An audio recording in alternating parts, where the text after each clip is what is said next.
Hi everyone, Baker on the dark side. I did some apple picking this weekend. So I had a very dear friend of mine who gave me a recipe back in the 90s, like we're talking a long time ago. She gave me an apple cake recipe and I always loved it. I haven't made it in a really long time. I would say it's probably been since the 90s since I made it. But I found it and I thought I would like to share this recipe with you. So we are going to make the apple cake. So what I did is I whipped up a cup of butter that was softened in about 5 minutes. Now we're going to add 2 cups of sugar. This is not a healthy recipe. I'm just going to say that up front. So we're going to cream it. Okay, so I've creamed the butter and sugar and it's very solid. It comes away from the bowl. It's just like that. Okay? So I'm just going to scrape it down. The vanilla, 2 teaspoons of vanilla. 2 teaspoons. I'm using pure vanilla. And then we're going to add our eggs one at a time. 3 eggs. I'm just scraping it down. Scrape, scrape, scrape. Okay. And so you can see the consistency. It looks like that. Okay. Now we're going to add all of our dry ingredients. But before we do that, what I want to do is I put the apples in some water and lemon juice to keep them from browning. Now, I use this. If you haven't had one, it's an apple corer and slicer. Makes your life so much easier. Get one of these, any kitchen store, even Amazon, I'm sure. So I didn't measure them out ahead of time, so what I did is I just did like 5 apples. And I'm going to take them out of the lemon juice now because the minute you do that, they get brown. So I need like 3 cups. So I'm going to put them in here to strain. Just going to pick them out. If I have some leftover apples, I'll just cook them down and make a nice, applesauce, chunky applesauce, or pie or something later. Who knows? All right, so 3 cups I need. So I did make a little bit extra. So I would say, 4 large apples should do it. I used all different kinds of apples in this. I used Lady in Red, Cortland, Fuji, one Fuji. All right. So I stuffed it with 3. I think I had an apple left over, so I would do like 4 apples. Let those sit here. And now we're going to move on to the dry ingredients. So I have 3 cups of sifted all-purpose flour. It's all sifted. Half a teaspoon of salt.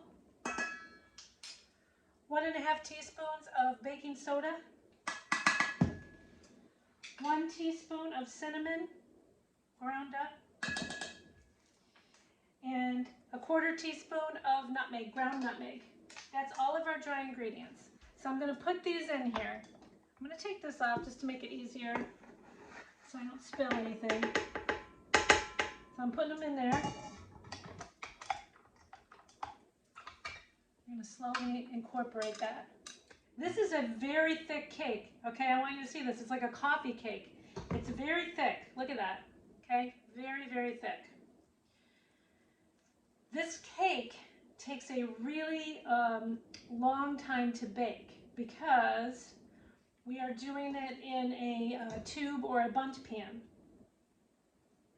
And this cake is, well, it's very heavy. I remember it being very heavy. See it? There it is. All right. I don't want you to freak out when you see that your cake is really thick.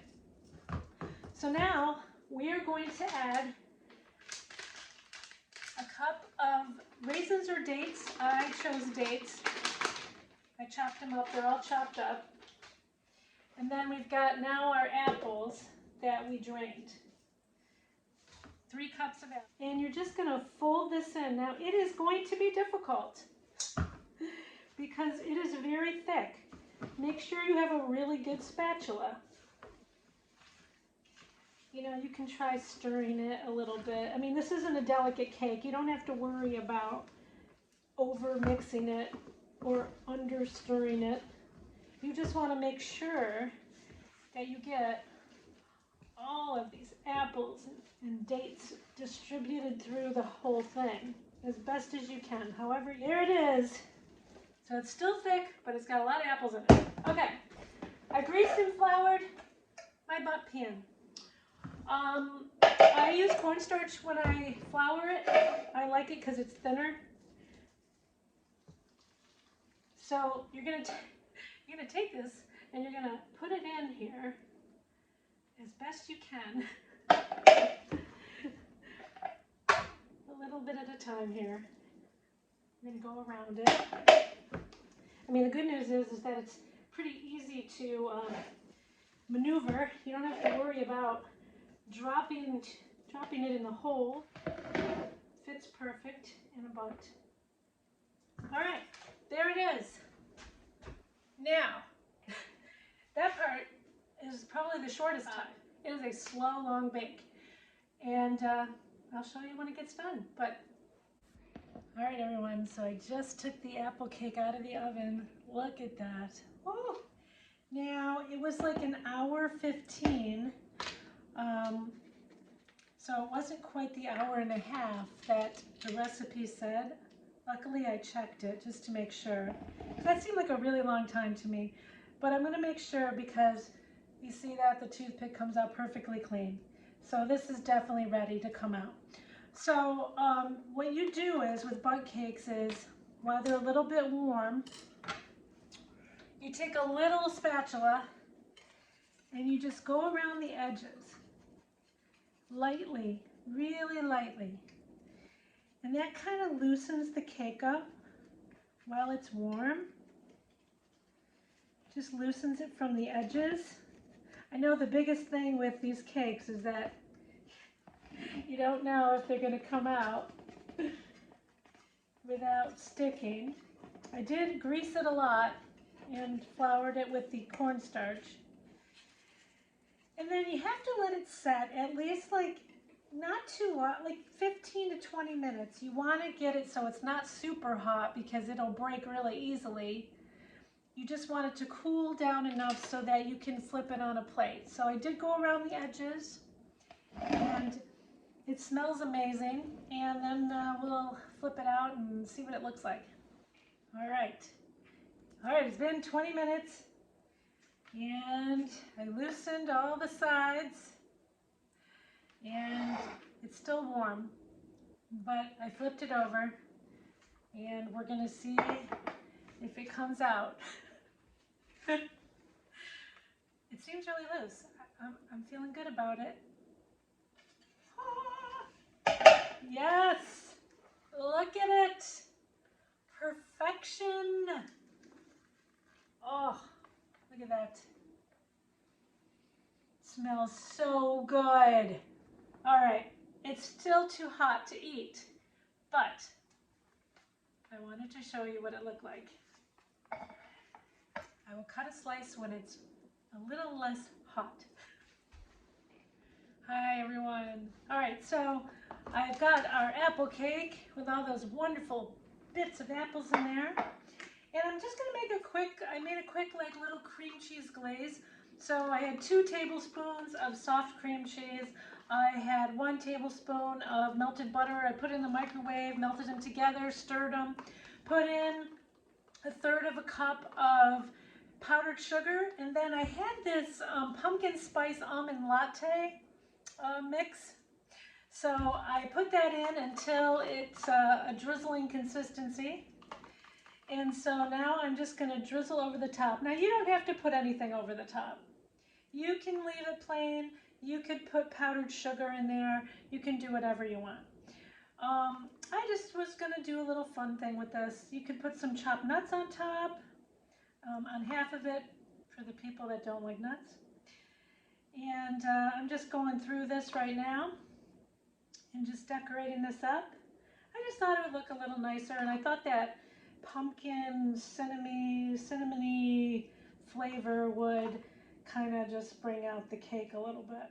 All right, look at that beauty. Oh, can't wait to cut into it.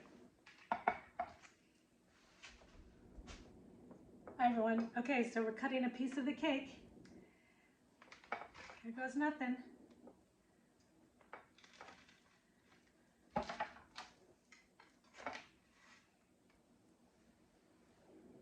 Oh, I want you to see this cake. It looks amazing.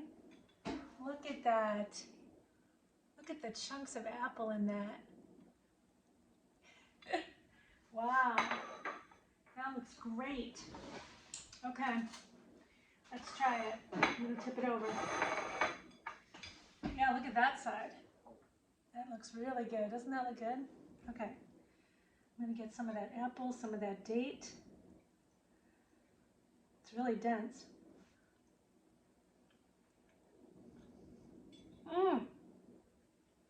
Man. This has got to be one of the best apple cakes I've ever had. Now I know why I grabbed this recipe. Phenomenal. So moist. I'm telling you. You got some apples? This is the cake. Baker on the light side, enjoying apple cake. Hey, thanks for watching. Have a great day.